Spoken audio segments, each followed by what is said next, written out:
হ্যাঁ, মন্ত্রীমশাই, মাননীয় মন্ত্রীমশাই, একটা পবিত্র স্থানে দাঁড়িয়ে এত বড় মিথ্যা কথাটা বললেন।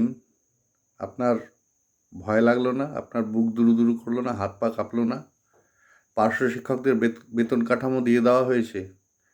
বেতন কাঠামো বলতে কি বুঝায় সেটা কি আপনি জানেন না? বেতন কাঠামোর মধ্যে কি কি পড়ে সেটা কি আপনি জানেন কি জানেন না? 13,000 টাকায় বেতন কাঠামো হয়? খুব সুন্দর কথা বলেছেন আপনি। এত বড় মিথ্যা কথা এভাবে বলবেন না একটা পবিত্র স্থানে দাঁড়িয়ে। আপনি তো শিক্ষিত মানুষ, এভাবে বলতে পারেন কিভাবে সেটাই আমি ভাবছি। আর বললেন অনেক রকম সুযোগ সুবিধা দিয়ে দেওয়া হয়েছে। কি সুযোগ সুবিধা দেওয়া হয়েছে? 21 বছর চাকরি করার পর 10টা মেডিকেল। তো মেডিকেল 1 বছরই ক্যারি ফরওয়ার্ড হয়, তারপর আর হয় না, ল্যাপস হয়ে যায়। মহিলা পার্শ্ব শিক্ষিকাদের সিসিএল নেই। কি সুযোগ সুবিধা দিয়েছেন? এগুলো তো আপনারা দিতে পারতেন। এই সুযোগ সুবিধাগুলো তো দেওয়া যেত। একাডেমিক কাউন্সিলে, স্কুলের ম্যানেজিং কমিটিতে পার্শ্ব শিক্ষকদের কোনো স্থান নেই। একাডেমিক কাউন্সিল, স্টাফ কাউন্সিলে পার্শ্ব শিক্ষকদের কোনো স্থান নেই। এগুলো তো আপনারা করতে পারতেন। এগুলো তো কোনো টাকা পয়সা লাগে না। মানছি বেতন বাড়ানো আপনাদের পক্ষে খুব মুশকিল, কারণ আপনারা দান খয়রাতিতেই বেশি টাকা আপনাদের চলে যাচ্ছে। তো বেতন কাঠামো আপনি বলে দিলেন, বেতন বাড়ানো দরকার, সেটা আপনারা করছেন না। কিন্তু যেগুলো করতে পারতেন সেগুলো তো একদম বিনা পয়সায় করতে পারতেন, তার জন্য তো কোনো পয়সা লাগতো না। তার মানে বোঝা যাচ্ছে পার্শ্ব শিক্ষকদের প্রতি আপনাদের দৃষ্টি, আপনাদের নজরটা কী। যারা কাজ করছে, যারা কাজ করে যাচ্ছে 21 বছর ধরে সরকারের হয়ে, সরকারের কর্মচারী, তাদের প্রতি আপনাদের কোনো দয়া মায়া কোনো কিছু নেই, তাদের প্রতি কোনো দৃষ্টিও নেই। পার্শ্ব শিক্ষকদের কোনো সার্ভিস বুক নেই, পার্শ্ব শিক্ষকদের বেসিক নেই, কিছুই নেই। আপনি বলে দিলেন বেতন কাঠামো। আর পার্শ্ব শিক্ষকদের নিয়ম কানুনও জাস্ট কয়েকটা করে রেখে দিয়েছেন। আর স্কুলগুলোতে বেশিরভাগ প্রধান স্কুলের যিনি, তিনি পার্শ্ব শিক্ষকদের খাটিয়ে দিচ্ছেন ইচ্ছা মতো। অনেকে ভালো আছেন, অনেকে পার্শ্ব শিক্ষকদের বিষয়টা বুঝতে পারেন, কারণ স্কুলগুলো তো পার্শ্ব শিক্ষকরাই প্রচুর সহযোগিতা করে। কিন্তু আবার অনেকে নিজের ইচ্ছা মতো খাটিয়ে নিচ্ছে।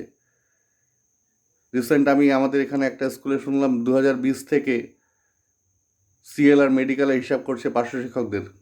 কীভাবে পার্শ্ব শিক্ষকদের পয়সা কাটা যায় সে হিসাব করছেন উনি। এই হচ্ছে অবস্থা পার্শ্ব শিক্ষকদের। আপনারা কি করছেনটা কি? কোনো দিকে ধ্যান আছে কি?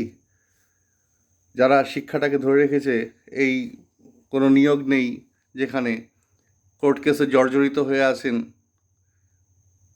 পার্শ্ব শিক্ষকরা না থাকলে আজকে শিক্ষা ব্যবস্থা কোথায় যেত সেটা একটু ভেবে দেখার বিষয় আছে। কিসের শত্রুতা? শত্রুতা নাকি? কিসের শত্রুতা? বাম আমলে নিযুক্ত হয়েছিল বলে সবাই বাম নাকি? আর হলেই বা, আপনারই তো রাজ্যের কর্মচারী, কাজটা তো মন দিয়ে করে যাচ্ছে তারা। তাহলে একটু ভেবেচিন্তে দেখুন। এর মধ্যে তো কোনো ইগো, ঝগড়াঝাঁটি, লড়াই কোনো কিছু নেই।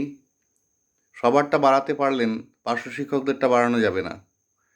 পার্শ্ব শিক্ষকদের সবাই কিছুই চাচ্ছে না, শুধু বলছে একটু বেতনটা বাড়ান যাতে নাকি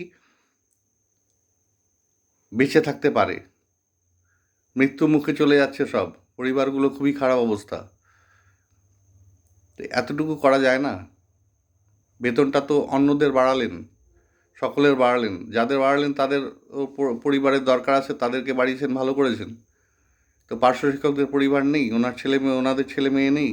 ওনাদের কোনো স্বপ্ন নেই? জীবনে কোনো কিছু নেই? কৃতদাসের মতো শুধু স্কুলে যাবে, খাটবে 10:30 থেকে 4:30 পর্যন্ত। আবার বলছেন আপনি সমকাজে সমবেতন দেওয়া যাবে না। কথাটা আপনি একদম ভুল বলেননি, কারণ পার্শ্ব শিক্ষকরা সমকাজ করে না, বেশি কাজ করে। তাহলে তো বেশি বেতন দেওয়া উচিত। যে কাজ করানোর কথা ছিল পার্শ্ব শিক্ষকদের, রিমেডিয়াল ক্লাস নেওয়ার কথা ছিল, সেটা না করে তো রেগুলার ক্লাস নেওয়ানো হচ্ছে। সে 21 বছর ধরেই। সেটা আপনারা কি আগের থেকেই এটা হয়ে আসছে? তো 21 বছর ধরে যেটা রিমেডিয়াল ক্লাসের বদলে রেগুলার ক্লাস নিয়ে যাচ্ছে পার্শ্ব শিক্ষকরা, যদি এটা না নিত তাহলে আজকে নিয়োগ নেই, পত্র নেই, কিছু নেই, শুধু রিমেডিয়াল ক্লাস নিত, তাহলে পরে স্কুলগুলো চলতো কী করে?